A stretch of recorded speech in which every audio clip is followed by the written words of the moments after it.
You know, I heard once, if you want to hide something, you put it in a book.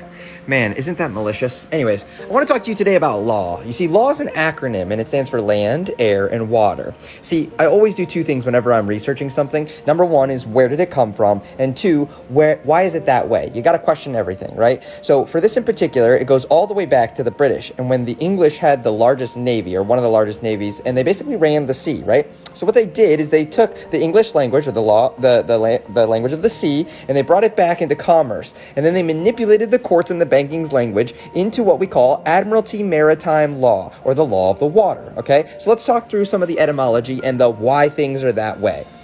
All right, so we'll start with the fact that all ships are female. Have you ever wondered why that is? The captain will say, oh, she's a good ship, right?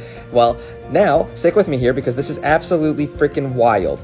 Well, it's because a ship is a vessel. A vessel carries product, right? A ship delivers product, right? When a ship parks, it's called a berth. And where does it park? It parks at a dock. All right, still with me? Okay, this is why you're considered a product when you go to court, right? In the eyes of the court, because your mother was a vessel, aka the ship, that carried you, the product, to term. Then she delivered you at your berth to the dock, or the doctor, right? The dock tender. That's why when her water broke, she delivered you to shore through the berth canal.